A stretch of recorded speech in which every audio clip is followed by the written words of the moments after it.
अस्सलाम वालेकुम, नमस्कार, सत श्री अकाल एंड गुड इवनिंग। मैं हूं आरज़ू काज़मी और आप हमेशा की तरह से देख रहे हैं भेजा फ्राई। जी हाँ, भेजा फ्राई के एपिसोड के साथ हम हाजिर हैं। और जी, इससे पहले कि हम चलें अपनी वीडियो की तरफ या अपनी न्यूज़ की तरफ, सबसे पहले आप सबसे रिक्वेस्ट है कि जिसने भी चैनल को सब्सक्राइब नहीं किया है, प्लीज़ चैनल को सब्सक्राइब करना ना भूलिएगा। और जिन लोगों ने किया है उनका बहुत बहुत शुक्रिया। और ये आप ही लोग हैं जिनकी वजह से हमारा चैनल जो है अब वो 4 लाख सब्सक्राइबर्स पे पहुंच चुका है। खैर, बहुत से लोग ये भी कहते हैं कि जी कई लोग जो पाकिस्तान से यूट्यूब करते हैं या पाकिस्तान से इस चैनल्स पे अपने न्यूज़ वगैरह देते हैं, जी उनके सब्सक्राइबर तो हमसे बहुत आगे हैं, लेकिन हम क्या करें जी, हमारे सब्सक्राइबर थोड़े स्लो हैं। वो जैसे कहते हैं ना, आपके साबुन थोड़ा स्लो है, तो जी हमारे सब्सक्राइबर भी थोड़े स्लो स्लो ही आते हैं, तो अब उसमें हम कुछ नहीं कर सकते। यही कर सकते हैं कि उनसे बार बार रिक्वेस्ट करें कि सुनिए जी, हेलो, अरे आप सब्सक्राइब तो कर लीजिए। खैर, हम न्यूज़ की तरफ चलते हैं। और सबसे पहले, जैसे आप जानते हैं कि हमारे चैनल पे तो हम सबसे पहले पाकिस्तान की ही न्यूज़ देते हैं, और उसकी रीज़न भी यही है कि हमारे जो लोग हैं वो यही सुनना चाहते हैं, यही पता करना चाहते हैं कि आखिर पाकिस्तान में चल क्या रहा है।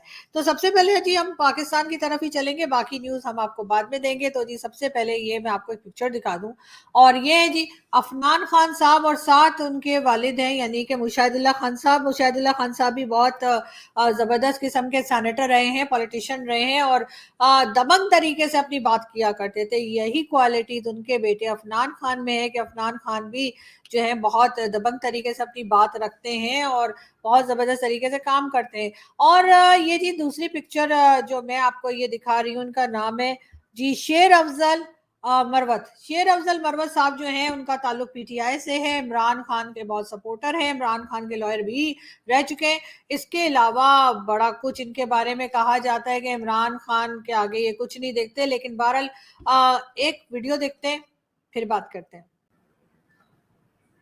पहुंचा इमरान खान, बूट दूसरों को भाषण दे रहे हैं भागने के। बूट चाटना इतना तो बड़ा आप बूट चाट लोगों है ने ही कोई सारी नहीं। उम्र किया है। इमरान खान की खानदानी तो आप नस्ल ही लोगों का है, पेशा है इमरान खान ये तो बूट नस्ल ही है, ये चाटना। बूट चाट है ये इमरान खान। उससे बड़ा तो बूट चाट इस मुल्क में है ही कोई नहीं। जनरल मुशर्रफ से शुरू करके जितने जूते उसने चाटे हैं, उसका तो कोई मुझे बताने को मिलता है तो आप ना लोग मिले। खानदानी बूट चाट है। नहीं यार, वो खानदानी हरामखोर भी है, खानदानी यहूदी है, यहूदी औलाद है, यहूदी तुम लोगों का बाप है। तुम्हारा बाप है, तुम्हारा बाप है।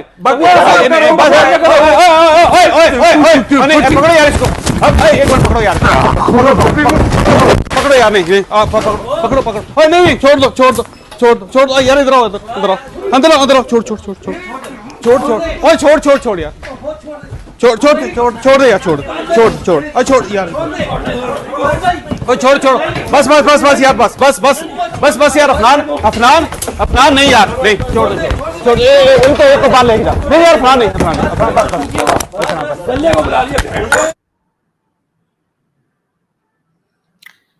जी तो बिल्कुल ये थे जी अफनान खान साहब। और उनके साथ, जैसे कि मैंने आपको पहले बताया कि इमरान खान के सपोर्टर शेर अफजल मरवत साहब। और बिल्कुल इसी तरह से मतलब बात शुरू हुई, और अफनान खान साहब ने इमरान खान साहब को कुछ कह दिया, और उसके बाद वो हाथापाई हुई कि बस जी पूरा मतलब जो टॉक शो था या जो डिबेट थी उसकी ऐसी तैसी हो गई। बहरहाल इस पे एहतियात करनी चाहिए और इस किस्म की बातें नहीं करनी चाहिए, और ना ही हाथ उठाना चाहिए, जो कि शुरू किया था शेर अफजल खान साहब ने। और उसके बाद जाहिर है कि जो अफनान खान थे उन्हें भी जवाब तो देना ही पड़ता, तो बिल्कुल जवाब दिया। और उसके बाद एक हंगामा। और ये जी जावेद चौधरी साहब का शो था एक्सप्रेस न्यूज के ऊपर, और वहां पे ये सब कुछ हुआ। तो अब हमारे लोग जो हैं वो इस हाल को पहुंच गए हैं कि जी इमरान खान के जो सपोर्टर हैं वो अब इस जगह पे पहुंच गए हैं कि अब इस हद तक लड़ाई जो है, झगड़ा जो है, वो इनका टीवी चैनल्स पर भी दिखाया जाने लगा है। खैर, लोग काफी इंजॉय कर रहे हैं इनके इस झगड़े को, लेकिन जाहिर है कि ये एक बहुत सीरियस मैटर है और इस किस्म की चीजें जो है वो नहीं होनी चाहिए। खास तौर पे ये अलग बात है कि ये क्लिप अलग से वायरल हुआ है, लेकिन ये क्लिप ना भी होता तब भी जो डिबेट हो रही होती है उसमें थोड़ी बहुत एक दूसरे के लिए रिस्पेक्ट और एक दूसरे के लिए तमीज जो है, जो हमारे यहाँ कमी पाई जाती है, वो जरूर होनी चाहिए।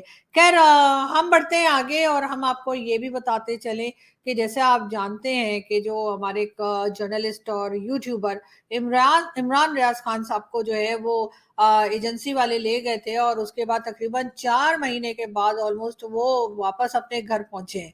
अब कहा ये जा रहा है कि जी उन्होंने ये कहा है कि जी अब मैं तबलीग करने निकलने लगा हूँ। अब ये पिक्चर भी उनकी एक आई है, अब पता नहीं ये असली है कि नहीं है, लेकिन बहरहाल ये कहा जा रहा है कि वो अभी फिलहाल 6 महीने के लिए बताया जा रहा है कि तबलीग पे जाएंगे। और उन्होंने ये भी कहा है कि जी मुझे अपनी पुरानी वीडियोस के ऊपर अफसोस है जिसमें उन्होंने एजेंसी को या लोगों को कुछ भी इमरान खान साहब के दबाव में आके या इमरान खान साहब के इन्फ्लुएंस में आके बात की थी।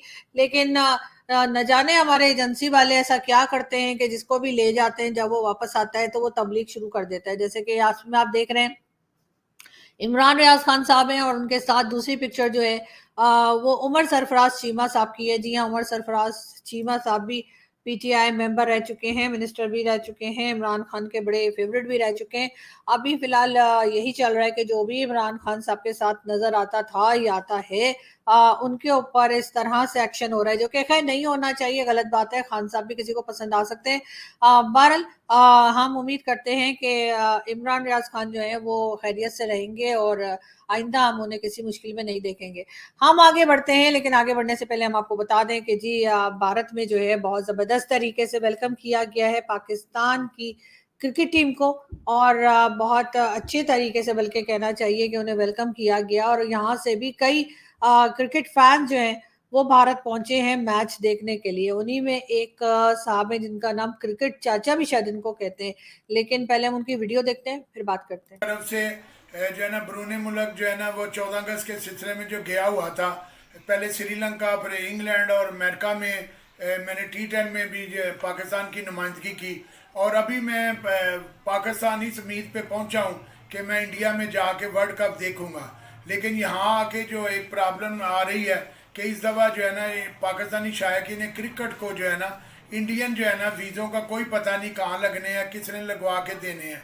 और मेरी जो है ना अभी मुझे दुनिया भर से कॉलें आ रही हैं, इंडिया से भी, खलीज टाइम में भी मेरा इंटरव्यू चला है और बाकी भी पूरी दुनिया से एक ही सवाल है कि चाचा जी क्या आप इंडिया जा रहे हैं, जबकि जो है ना श्रीलंका और बांग्लादेश के और दूसरे जो है ना अमेरिका से भी जो है ना वो चेयर लीडर और शायकीन क्रिकेट इंडिया पहुंच चुके हैं। चाचा तो जो है ना अमेरिका से इस उम्मीद पे आया है पाकिस्तान कि वो इंडिया में जाके पाकिस्तान का झंडा लहराएगा और पाकिस्तानी टीम की हौसला अफजाई करेगा और ज़बरदस्त नुमाइंदगी करेगा। तो मेरी इंडियन गवर्नमेंट से भी ये गुजारिश है कि आप जो है ना वीज़ों के सिलसिले में नरमी बरतें और शायकीन जी, तो इनका कहना था कि जी वीज़ा इनको शायद उस वक़्त तक नहीं मिला था, लेकिन बहरहाल फिर इनको वीज़ा मिल गया। मतलब कैसे-कैसे सबको वीज़ा मिल गया इंडिया का, लेकिन मुझे नहीं मिला। वो मैंने वैसे अप्लाई भी नहीं किया था, शायद मैं भूल गई। कोई बात नहीं, मैं अगले जन्म में आ जाऊँगी। इस जन्म में तो पॉसिबल नहीं लग रहा है। लेकिन ख़ैर हम बात कर रहे थे क्रिकेट फ़ैन की जो हर जगह जाके पाकिस्तानी क्रिकेट टीम के साथ मैच देखा करते हैं और फिर इन्होंने भारत के लिए भी कहा और बहरहाल इनको वीज़ा मिल गया और ये पहुँच गए। लेकिन इन्होंने एयरपोर्ट पे पहुंचते ही, भारत के एयरपोर्ट पे पहुंचते ही इन्होंने किया क्या कि ये फिर अरेस्ट हो गए। और उसका रीजन ये बताया जा रहा है कि इन्होंने जाके वहां पे पाकिस्तान का फ्लैग लहराना शुरू कर दिया एयरपोर्ट से ही। तो उन्होंने कहा जी बेटा हौसला हौसला हौसला, चाचा जी हौसला, जरा हौसला रखिए, ये काम आप स्टेडियम में जाके किएगा, जगह जगह सड़क के ऊपर आप ये पाकिस्तान का फ्लैग नहीं लहरा सकते। अब इसके ऊपर जी बहुत से पाकिस्तानी कहेंगे हैं ये क्या बात हुई जी, हमारा फ्लैग क्यों नहीं लगाया जा सकता या हमारा फ्लैग क्यों नहीं लहराया जा सकता, देखा भारत में कितना जुल्म होता है। तो मैं ये बता दूं कि पाकिस्तान में भी भारत का फ्लैग हम नहीं लहरा सकते। अगर कोई करना चाहे तो उसको फिर प्यार की नहीं जेल की हथकड़ियां लगती हैं। तो इसलिए मेरा ख्याल है कि वही चीज भारत में भी अप्लाई होती है और इस वजह से इनको ये जो चाचा जी गए थे इनको पकड़ के और रोका गया और इन्हें समझाया भी गया होगा यकीनन। लेकिन खैर मैच में ये दिखाई देंगे, आई एम श्योर कि मैच में जरूर ये फ्लैग लहरा सकते होंगे स्टेडियम के अंदर, लेकिन स्टेडियम के बाहर इनको वही सब कुछ फॉलो करना चाहिए जो कि तरीका है किसी भी कंट्री में रहने का या आने का या जाने का। और खास तौर पे हिंदुस्तान पाकिस्तान के लोगों के साथ किस तरह से रहा जाता है और किस तरह से बिहेव किया जाता है, वो जरूर इनको सिखा पढ़ा के भेजना चाहिए था यहाँ से, जिस किसी ने भी उनको भेजा और जिस किसी ने भी उनका वीजा लगाया है या जिस किसी ने भी उनका वीजा लगवाया है, उसको इनको ये जरूर बताना चाहिए था कि चाचा जी आपने एयरपोर्ट पे उतरते के साथ ही पाकिस्तान का फ्लैग नहीं लहराना, आपने स्टेडियम में जाके जो हरकतें करनी है वो कर लिएगा, लेकिन बाकी जगह नॉर्मल इंसानों जैसा बिहेव करना है। मगर खैर कोई बात नहीं, बड़े बड़े देशों में ऐसी छोटी छोटी बातें होती रहती हैं। आप सबकी नजरें क्रिकेट के ऊपर हैं और सबकी नजरें यही देख रही हैं कि आगे किस तरह से ये लोग खेलते हैं और कौन सी टीम जीतती है और कौन सी टीम नहीं जीत पाती है। जाहिर है सब लोगों को ना सही, लेकिन बहुत से लोग ऐसे हैं जो क्रिकेट लवर्स हैं और क्रिकेट को बहुत पसंद करते हैं। साथ साथ जी नवाज शरीफ साहब ने एक स्टेटमेंट और दिया था। उनका ये कहना था कि जी अगर वो एज अ प्राइम मिनिस्टर दोबारा आ गए, पाकिस्तान में आए, और जो कि 21 अक्टूबर को बताया जा रहा है कि वो आ जाएंगे और उसके बाद जी सब कुछ अचानक से पाकिस्तान में ठीक हो जाएगा, इकोनॉमी भी ठीक हो जाएगी, बाकी सारे प्रॉब्लम्स भी खत्म हो जाएंगे, ऐसा PMLN वालों का कहना है। तो उनका कहना ये भी है कि जी नवाज शरीफ साहब ने पहले ये कहा था कि अगर वो पावर में आ गए तो वो जनरल फैज, जी हाँ वही पिछवाड़े वाले, याद है ना आपको, हाँ जी, तो उनके ऊपर और जनरल बाजवा यानी कि जनरल कमर जावेद बाजवा जो हमारे आर्मी चीफ रह चुके हैं, उनके दोनों के ऊपर वो केसेस चलाएंगे, क्योंकि दोनों के ऊपर करप्शन के केसेस हैं। दोनों जो फौजी हमारे रह चुके हैं उन दोनों के ऊपर तरह तरह के केसेस और क्या कुछ है। तो वो जी उन्होंने कहा कि मतलब वो केसेस ऐसा किसी ने रजिस्टर नहीं किया, मतलब यहाँ अभी तक किसी के मतलब किसी की मजाल है जो इनके ऊपर केसेस फाइल कर दे, मगर ये कि हाँ वैसी बातें करते हैं जैसे हम भी बातें करते हैं, वही बड़ी करप्शन की है, लेकिन केस कोई नहीं करता। खैर, तो जो नवाज शरीफ साहब है उनका कहना ये था कि अगर वो दोबारा पावर में आए, अगर वो दोबारा as a prime minister of Pakistan हुए, तो वो इन दोनों के ऊपर केसेस करेंगे, इनके ऊपर इंक्वायरी बिठाएंगे, इनको सजा दिलवाएंगे। और इन्होंने जो कुछ किया, यानी कि नवाज शरीफ साहब की खुद की गवर्नमेंट जो गिराई गई थी और फिर उसके बाद इमरान खान साहब को लाया गया था, तो उस सिलसिले में उन्होंने कहा कि जी हम जो है ना इन दोनों के ऊपर कार्रवाई करेंगे और इनको जो है वो कानून के मुताबिक, यानी पाकिस्तान में कोई कानून भी है, मुझे आज ही पता लगा, खैर कोई बात नहीं। तो हो जाता है कभी कभी, मैं बहुत बिजी रहती हूँ, मुझे पता ही नहीं लगता कि यहाँ पे कोई कानून भी है, नाम की कोई चीज भी है पाकिस्तान में। खैर, तो उन्होंने कहा कि अगर कोई मतलब कानून के हिसाब से इनके ऊपर जो है वो केसेस चलेंगे और वो इनको सजा, या जो इन्होंने किया, जो गलत इन्होंने किया, नवाज शरीफ साहब जैसे समझते हैं उस हिसाब से काम होगा। लेकिन अभी नवाज शरीफ साहब एकदम से उन्होंने यूं करके यू टर्न मारा है और अब वो इनके बारे में कोई बात ही नहीं करते। जब कोई इनसे पूछता है कि सर आप बताइए कि मतलब आपने कुछ करना है इनके खिलाफ, इन दोनों के खिलाफ जो इन्होंने आपकी गवर्नमेंट गिरा दी, इमरान खान को ले आए, आपको बाहर मुल्क छोड़ के जाना पड़ा।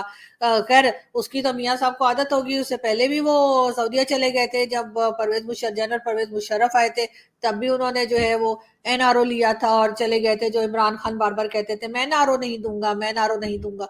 तो लेकिन उस वक्त इसीलिए कहते थे कि उन्होंने पहले जो NRO लिया था जनरल परवेज मुशर्रफ के जमाने में, तो शायद इमरान खान को वही याद रह गया होगा।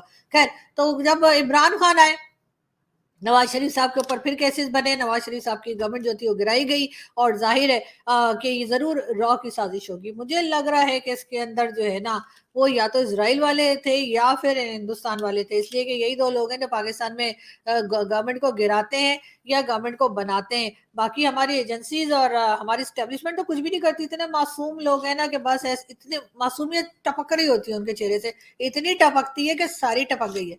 तो अब मैं ये बता रही थी कि जी नवाज शरीफ साहब ने कहा कि जी उस वक्त तो पहले तो उन्होंने कहा कि हाँ मैं इनके खिलाफ एक्शन लूंगा, लेकिन अब नवाज शरीफ साहब की जैसे जैसे पाकिस्तान आने की डेट नजदीक आ रही है, वैसे वैसे नवाज शरीफ साहब के पास जितने कबूतर, चिड़िया, कौवे थे वो सब उड़ना शुरू हो गए। और अब उन्होंने ये कहा है कि जी नहीं ऐसी तो कोई बात ही नहीं थी, मैंने क्या एक्शन लेना है इनके ऊपर, ये बेचारे तो कुछ करके ही नहीं गए, तो बहुत ही मासूम लोग हैं।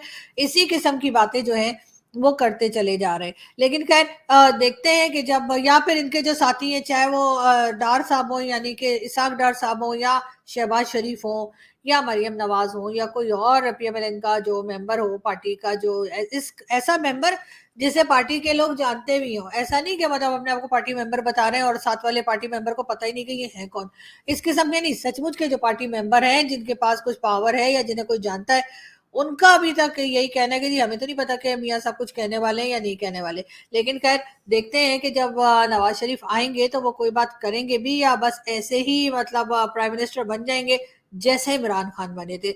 इमरान खान ने बेचारे ने कुछ नया नहीं किया था, वो भी ऐसे ही आए थे जैसे एस्टेब्लिशमेंट बाकियों को लाती है इसी तरह उनको भी ले आई थी। वो भी आ गए कि ठीक है मुझे प्राइम मिनिस्टर बना दो, फिर जहां जहां जहां जो जो बोलोगे मैं वही करूंगा। यही हमारे सारे प्राइम मिनिस्टर्स करते रहे और इसी वजह से मुल्क की हालत है, क्योंकि प्राइम मिनिस्टर के हाथ में कोई पावर ही नहीं होती। और रह गए प्रेसिडेंट, तो प्रेसिडेंट तो वैसे ही हमारे, हम सिर्फ धूप लगाने के लिए प्रेसिडेंट बनाते हैं। मतलब 14 अगस्त हो गई तो प्रेसिडेंट साहब बाहर नजर आएंगे आपको धूप खाते हुए, मतलब वहां खड़े होकर परेड देखेंगे। फिर उसके बाद 6 सितंबर आएगा तो धूप लगा देंगे हम अपने प्राइम मिनिस्टर सॉरी प्रेसिडेंट को। और इसी तरह से टाइम टू टाइम कोई छोटे मोटे इवेंट्स होते रहते हैं ना, तो उसमें हम प्रेसिडेंट साहब को बाहर निकालते हैं कि ये लो हमारे पास प्रेसिडेंट भी है। और वैसे भी आजकल जो प्रेसिडेंट है हमारे, वो तो वैसे भी आपको पता है प्रेसिडेंट कम और डेंटिस्ट ज्यादा है, तो इसलिए उनका वैसे भी कोई रोल नहीं है।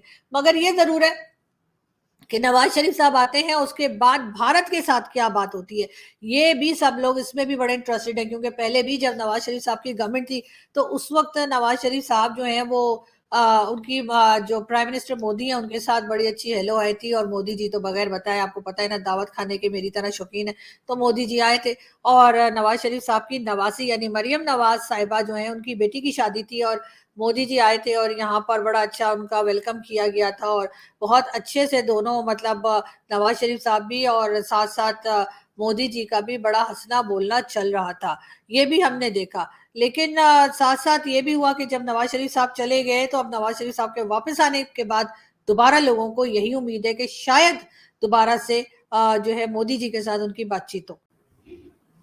देखें, आप लोग बार बार सोचते होंगे कि मैं कहती हूँ कि नवाज शरीफ साहब आएंगे तो हो सकता है कि फिर से पीएम मोदी के साथ उनकी बातचीत हो जाए। हो सकता है पाकिस्तान रियलाइज करे कि किस तरह से भारत से दोस्ती हो सकती है। और जो गलतियां हुई वो तो जाहिर है हमने बहुत बार मानी है, और मतलब हम आम पब्लिक की बात कर रही हूँ, भाई लोग ने तो कभी नहीं मानी तो अब क्या मानेंगे। लेकिन हाँ ये जरूर है कि आम पब्लिक ने और मीडिया ने तो कई बार ये बातें माननी शुरू कर दी हैं। हो सकता है कभी इन लोगों को भी कुछ ख्याल आ जाए और ये भी मान जाए। लेकिन खैर नवाज शरीफ और मोदी जी की बात मैं कर रही थी, तो जैसा कि पहले भी हुआ था, मैंने कहा कि नवाज शरीफ साहब ने दावत दी थी और उसको उस दावत पे मोदी जी आए थे। हालांकि बहुत कहा जा रहा है कि उनकी गवर्नमेंट की तरफ से और उनके लोगों की तरफ से मना किया गया था, लेकिन मोदी जी फिर भी आए थे।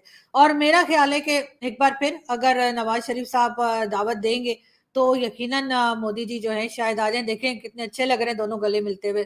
जी हाँ, नवाज शरीफ साहब से जप्पियां डाल रहे हैं। वैसे तो वो मोदी जी वैसे ही मशहूर हैं अक्सर लीडर्स के साथ जप्पियां डालने में, लेकिन इमरान खान साहब से नहीं कभी ना मिले ना जप्पी डाली। लेकिन नवाज शरीफ साहब के साथ देखे कितने खुश दिखाई दे रहे हैं दोनों। ये देखिए, ये पुरानी पिक्चर्स हैं बिल्कुल। और यकीनन ये एक अच्छी मेमोरी है और रखनी भी चाहिए। और मेरा ख्याल है कि हो सकता है कि दोबारा भी नवाज शरीफ साहब अगर गवर्नमेंट में आए तो इसी किस्म की खूबसूरत पिक्चर्स हम देख सके। लेकिन उसके साथ साथ बिल्कुल मैं समझती हूँ कि पाकिस्तान जो है उसको बहुत एहतियात करनी होगी। और जिस किस्म की हरकतें यहाँ से हुई हैं, चाहे वो किसी भी किस्म के अटैक्स हो या कुछ भी हो, वो सब रोकने होंगे, उस पर शर्मिंदा भी होना होगा और उनके खिलाफ यकीनन कुछ एक्शन भी लेना होगा। लेकिन उम्मीद करते हैं कि नवाज शरीफ साहब जो हैं वो शायद ये सब कुछ कर पाए, क्योंकि हमेशा से हमने देखा कि उनकी पार्टी ने जो है वो भारत के साथ टर्म्स बेहतर करने की ही बात की। वरना तो आप जानते ही हैं कि कितना प्रॉब्लम है और पाकिस्तान और भारत के बीच में जो टेंशन चल रही होती है। लेकिन मैं फिर मोदी जी से कहूंगी कि मोदी जी प्लीज आप आइए, आप प्लीज नवाज शरीफ साहब आ जाएं अगर और प्राइम मिनिस्टर बन जाएं तो आप एक बार फिर विजिट कीजिए, ट्रेड खोल दीजिए। हमारे पास जो है खाने पीने की चीजों की भी दिक्कत है और पब्लिक यहाँ पे बहुत परेशान है। साथ साथ इतने लंबे लंबे बड़े बड़े बिल आ रहे हैं हमारे बिजली के, जी हाँ वो पे कर करके हमारा अशर हो गया है।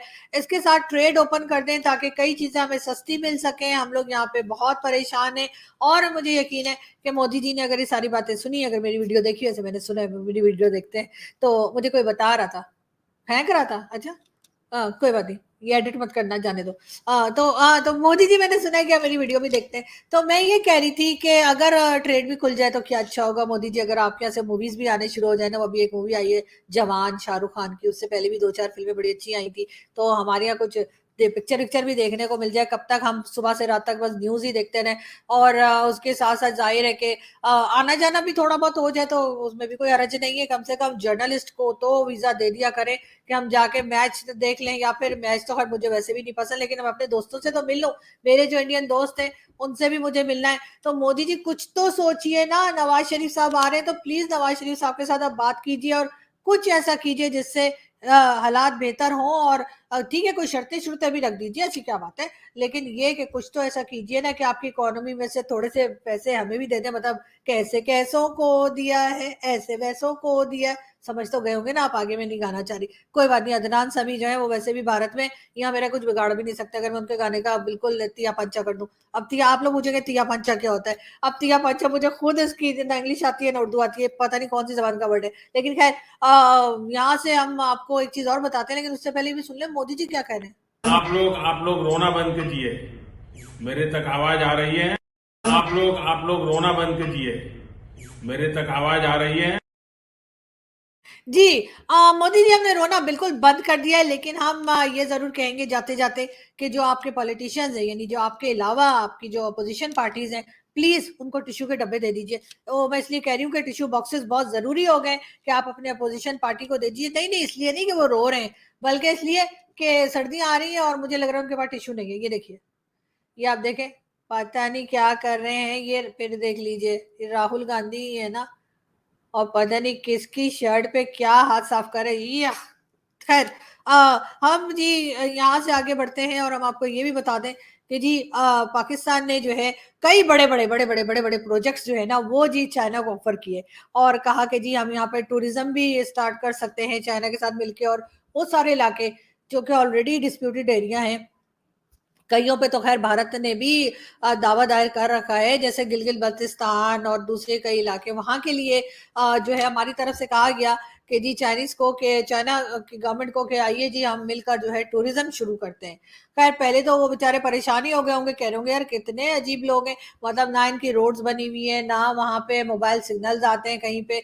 जिस जिस जगह का नाम लिया, गिलगित बल्तिस्तान, कश्मीर, इधर उधर उधर, केपीके, और केपीके में तो वैसे ही आपको पता है कि वहां तो वो टीटीपी वाले जो ठुचुंग दिन रात, तो उन्होंने सोचा कि पता नहीं ये लोग हमें ये सब कुछ ऑफर क्यों कर रहे हैं। मतलब कोई बड़े बड़े होटल्स नहीं है, किसी किस्म की सिक्योरिटी नहीं है। अभी मैंने आपको पहले अपनी वीडियो में बताया था कि वो चरसी टिक्का वाले की स्टोरी आपने देखी होगी, कि वो चरसी टिक्का वाला जो है केपीके में, वो जो फॉरेनर एक दो पता नहीं कहाँ से भटकते हुए आ गए थे, उनके साथ बदतमीजी कर रहा था। जी हाँ, और उसके बाद जब इस तरह का प्रपोजल गया चाइना के पास, तो चाइना ने कहा कि भैया हमें तो माफी रखो, हम कहा माफी दे दो, और मना कर दिया जी। और क्या कर क्या सकता है चाइना, वैसे भी हमसे बहुत डरता है, आपको पता है ना। हम उसके इतने पैसे हड़प कर गए कि वो एक पैसा भी अभी तक ले नहीं सका। ये और बात है, सारी दुनिया के लोग कहते हैं जी चाइना अपना पैसा नहीं छोड़ता, लेकिन ये बात भी हर जगह दीवारों पर लिखी हुई है कि पाकिस्तान पैसा वापस नहीं करता। तो इसलिए बिल्कुल बेफिक्र हो जाइए। और भारतीय दोस्त हमारे जो हैं, जो भारत के लोग हैं, चाहे गवर्नमेंट के हो चाहे गवर्नमेंट से बाहर के हो, उनको पाकिस्तान को शुक्रिया अदा करना चाहिए, हमारे साथ दोस्ती करनी चाहिए, इसलिए कि आप लोगों का बदला चाइना से हम ले रहे हैं। यानी कि आप लोग तो वैसे ही बॉर्डर पे थोड़ा लड़ाई झगड़ा कर लेते हैं हल्के फुल्के, मतलब ठा ठा टू टू चल रही होती है, लेकिन हमें देखिए हम चाइना की इकोनॉमी को कमजोर कर रहे हैं। और जैसे जैसे चाइना की इकोनॉमी कमजोर हो रही है, इसका मतलब है कि चाइना कमजोर हो रहा है, और अगर चाइना कमजोर हो रहा है तो इसका मतलब है कि ये भारत की जीत है। हम उनसे मुसलसल पैसा ले रहे हैं, कभी सी पैक 1, कभी सी पैक 2, कभी सी पैक 3, कभी कुछ, कभी टूरिज्म का चूरन बेचने की कोशिश करते हैं, कभी कोई और चीज कह देते हैं। साथ साथ हम उनको कहते हैं, मॉर्गेज कर देते हैं, जी आप हमारी ये बिल्डिंग ले लीजिए, आप हमारी ये रोड ले लीजिए, आप हमारे यहाँ ये ले लीजिए, वो ले लीजिए, लेकिन वो लेंगे क्या, इसलिए कि हमारे तो फ्लड आके सारी चीजें तो वैसे ही बह गई हैं, तो अब वो देने के लिए भी हमारे पास नहीं है। लेकिन हाँ, हम भारत का ये काम कर रहे हैं कि चाइना को हम कमजोर कर रहे हैं। चाइना से हम मुसलसल पैसा मांगते हैं, 2 बार 4 बार नहीं तो 5-6 बार के बाद तो वो दे ही देते हैं। वो कहते हैं यार पीछा छुड़ाओ इनके, तो फोन पे फोन, और नहीं तो ये लोग जहाज पकड़ के इधर पहुंच जाते हैं। तो बिल्कुल ऐसा ही होता है जी। और इस तरह से उनकी इकोनॉमी जो है आप चेक कर सकते हैं, चाइना की इकोनॉमी कमजोर होती चली जा रही है, इसी वजह से चाइना जो है वो बोलाया फिर रहा है। और इसमें अगर पूरा ना सही लेकिन 25% जो काम है वो बिल्कुल पाकिस्तान का है, इसलिए कि चाइना की इकोनॉमी को कमजोर करने में पाकिस्तान का रोल रहा है और 25% इकोनॉमी जो उनकी कमजोर हुई है वो हमारी वजह से, क्योंकि जो पैसा भी उन्होंने हमें दिया वो हम खा गए, पी गए, डकार गए, डकार तक नहीं मारी, वापस तो करने के दूर की बात है। वो कहते रहते हैं हमारा ये पैसा दो नहीं तो हम उस प्रोजेक्ट पे काम बंद कर देंगे, हमारा ये पैसा दो नहीं तो हम फलाने प्रोजेक्ट पे काम कर देंगे। हम कहते बंद कर दो, एक काम तो पहले कोई नहीं हो रहा, तो बंद क्या करोगे? बंद तो तब करोगे ना जब कोई काम चल रहा होगा। हमारे यहाँ तो कुछ नहीं चलता भाई, हम पैसा लेते हैं, उसके बाद हमारे जो वहां पे रिटायर्ड लगे हुए ना वो भाई लोग, वो वाले, आपको पता है ना, मैं ज्यादा बोल नहीं सकती ना, वो ऐसा ना हो कि मुझे भी वो इमरान रियाज की तरह तबलीग पे भेज दे, तो ऐसा मतलब आप समझ जाए मैं किसको कह रही हूँ ना। तो जी उसके बाद जो है वो खा पी के अपना कनाडा में और अमेरिका में और दुबई में और लंदन में मतलब फ्लैट व्लैट ले लेते हैं, जमीनें और जायदादें और आइलैंड और ये वगैरह वगैरह, जिसको लोग कहते रहते हैं ना सबूत लाओ सबूत लाओ। तो बिल्कुल वो चीजें जो है ना वो सब खा पी के वो डकार मार के निकल जाते हैं, और उसके बाद चाइना जो है वो अपना पूछता ही रह जाता है। हम उनके डिशेस, वो जो नूडल्स वगैरह खाते हैं ना, हम उनको नूडल्स बना के दे देते हैं कि ये लो भैया ये नूडल्स है ना, ये खाओ बैठ के। तो बिल्कुल ऐसा ही हो रहा है, और भारत को इस सिलसिले में पाकिस्तान से बात करनी चाहिए, शुक्रिया अदा करना चाहिए हमारा कि हम उनके दुश्मन को, जिसके साथ उनका बॉर्डर पे हर वक्त टेंशन रहती है, चाइना और भारत के बॉर्डर पे, उस दुश्मन को हम मजा चखा रहे, हम उसे जो है फाइनेंशियली कमजोर करते चले जा रहे हैं। और ये चीज आखिर में काम किसके आने वाली है? भारत के, ठीक है ना, क्योंकि हमारा तो कोई ऐसा झगड़ा है नहीं कि वो हमारे साथ कोई झगड़ा वगड़ा करेंगे, झगड़ा तो आप लोगों का है।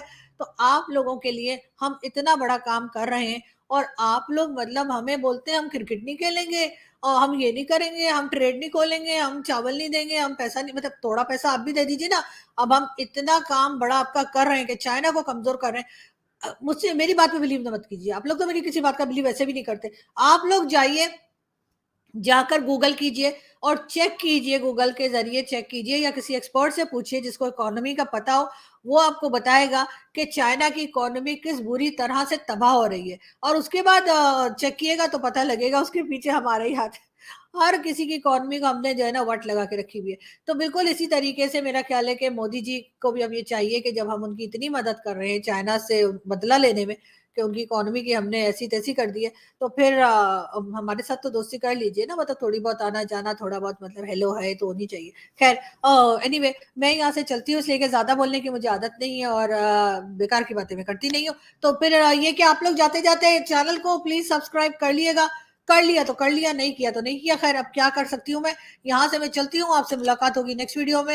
हंसते रहिए, मुस्कुराते रहिए, और मेरी तरफ से जैसे मैं हमेशा कहती हूँ कि यार अब तो 3 मंथ्स रह गए ये साल खत्म होने में, और मेरी दुआ है कि हर दिन आपका बहुत अच्छा गुजरे, हर दिन आप लोग मुस्कुराते रहें, हर दिन आपको कोई भी परेशानी देखने को ना मिले सिवाय मेरे। मैं तो दिखूंगी ही ना, मुझे तो देखना ही पड़ेगा। खैर मैं चलती हूँ, थैंक यू।